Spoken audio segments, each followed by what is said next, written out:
If you are just starting on your health and fitness journey, you are probably overwhelmed by all the confusing information and advice. We are talking so much information. What's important? What's not? Should you fast? 16 by 8, 8 by 16. What about cellular autophagy? What the hell is that? You spend days in that rabbit hole. Let's not talk about the trackers. Ring, watch, and oh yeah, the glucose monitor. And most importantly, if you do have all these trackers, you know what the worst part is? It tells you how much you suck and how out of shape you are. I woke up this morning and my trackers told me, you didn't get enough sleep. And my conclusion, am I gonna die? And that's the whole point. All of this information and tracking ends up stressing you out. And you know what the worst part is? Stress and anxiety results in cortisol production, more stress, more inflammation. Suddenly you have heart disease, and then you have pre-diabetic condition. But that's why I'm here. A lifetime of health and fitness is not about all that information, all that advice, all that tracking. What it is about is getting that foundational habits right. And in this channel, we're going to distill for you what you should be doing every day in a very simple manner. Don't overthink it, right? Let's simplify. And that's what we'll start with this video.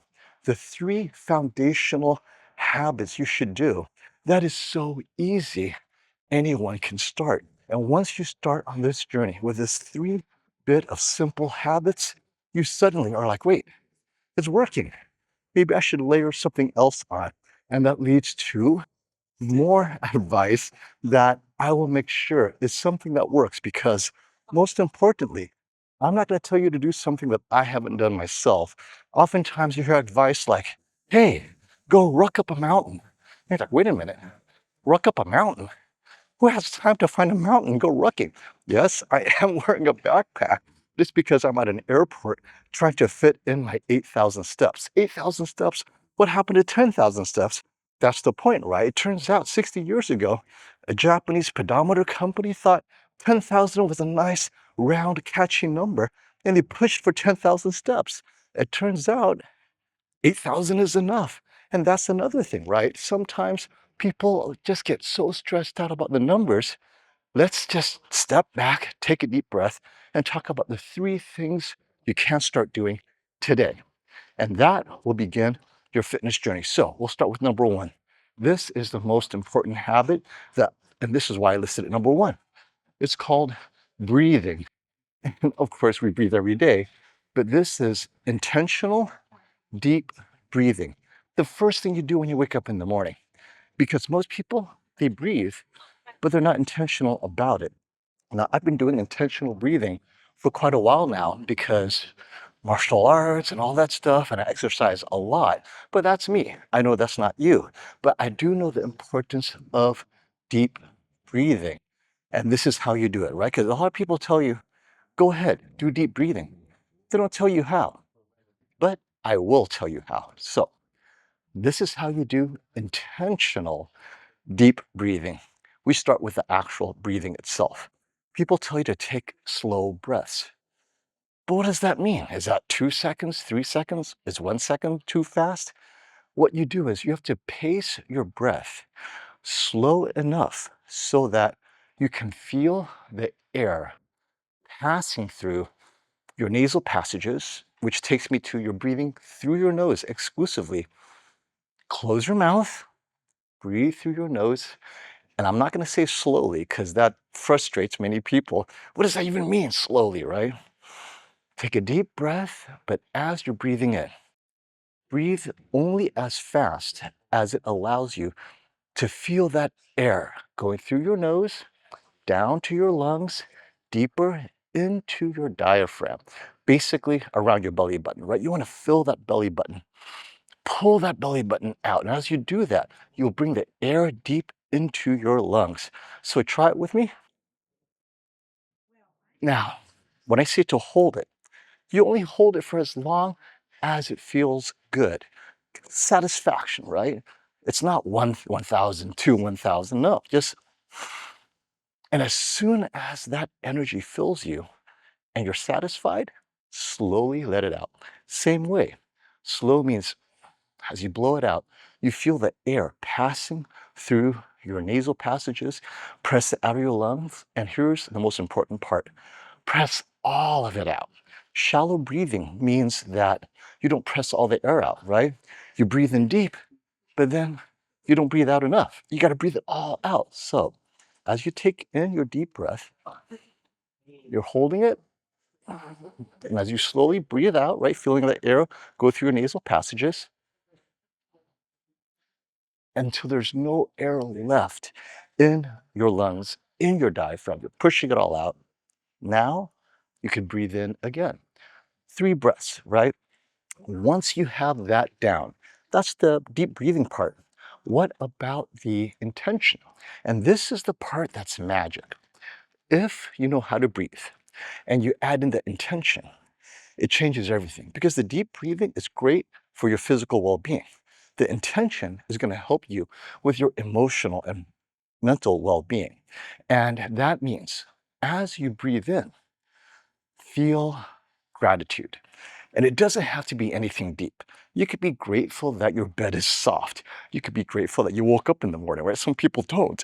Some people wake up with pain. If you wake up pain-free, remind yourself to be thankful. I tell my friends, when I wake up, I'm thankful both my arms are working because there are people out there, they wake up and their arms paralyzed, right? You know, my face, I didn't have a stroke.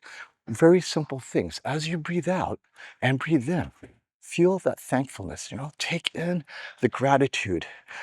You have a job. Some people are unemployed, right? Whatever it is, your family, your friends, your significant other.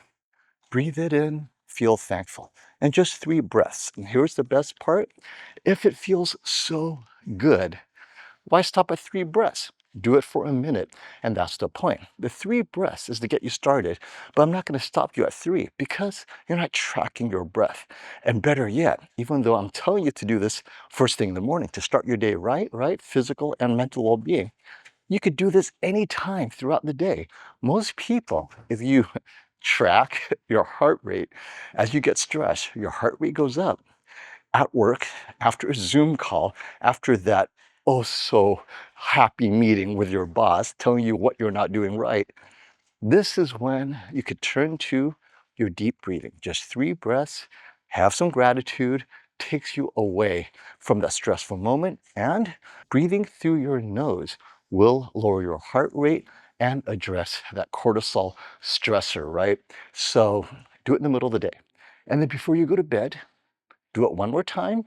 It will help you fall asleep because again, you're clearing your mind of the stress and, oh wait, there are stairs here. Let me take the stairs down.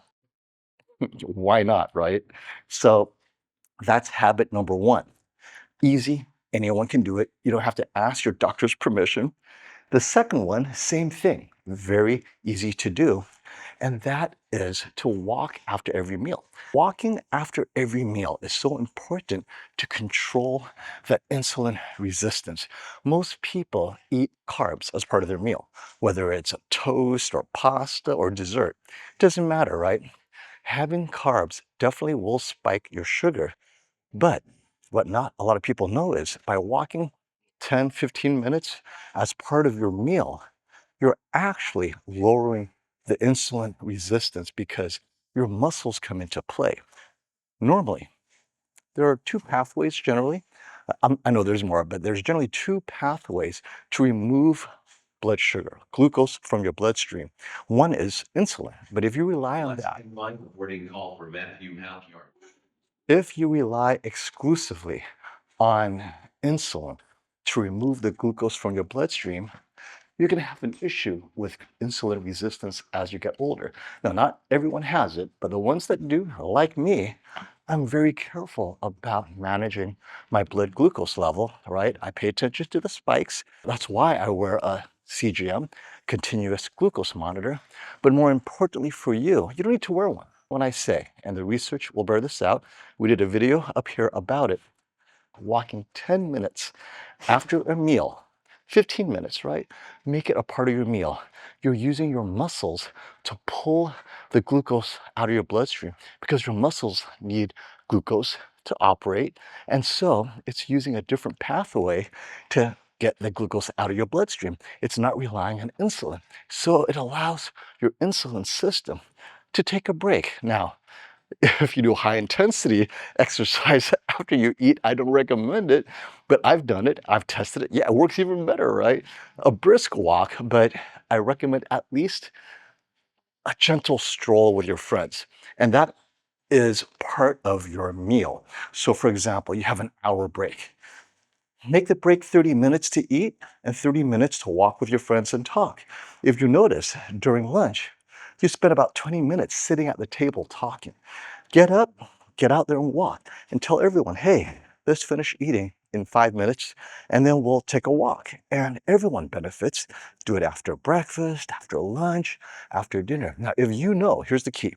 If you know you're too busy to walk for whatever reason, I get it, then have a meal with less carbs, which takes me to number three. I'm not going to ask you to remove carbs. I'm not going to vilify carbs, right? What I'm going to say is this: for breakfast, the first meal of the day, right after you wake up, many people eat in the first hour or two. Here's the problem: you're stacking a natural glucose spike that happens to everyone in the morning, right? Your body's waking up, it's releasing cortisol, it's trying to get your body to move, and it's releasing sugar into your bloodstream so you have energy to move. The problem is that spike is already there. The last thing you want to eat is a donut or a pastry. It piles even more on. So I recommend for breakfast, first thing is don't include any carbs in breakfast. Move it to lunch. I'm not saying to remove all carbs. That's a different video. What I am saying is move it to lunch, maybe dinner, where you have time to walk. Because most people, for breakfast, they're in a rush. They're running to catch the bus, car, traffic, late for work, whatever. So this habit number three, oh so important, and you're probably going to lose weight too, by the way, is to remove carbs for breakfast. So what do you eat? What I eat: berries, Greek yogurt, and then protein: bacon, eggs, sardine, salmon, leftover steak, carnitas, whatever, and boom, very filling. You got your protein, you got your fats, right? Sometimes I throw walnuts in my Greek yogurt and berries. There you go. No oatmeal. Oatmeal is pretty much carbs, no different than pasta in the morning. Those are the three habits that I do every day. Now, if you liked habits one, two, and three, I have habit number four right there. And yes, it works for those who do not like going to the gym. Or if you had a pastry fail, what do? Sugar spike is coming. I did that video right here. Give it a shot. Watch what I do to lower my blood sugar. The minute I realize, wait a minute, did I just have a pastry?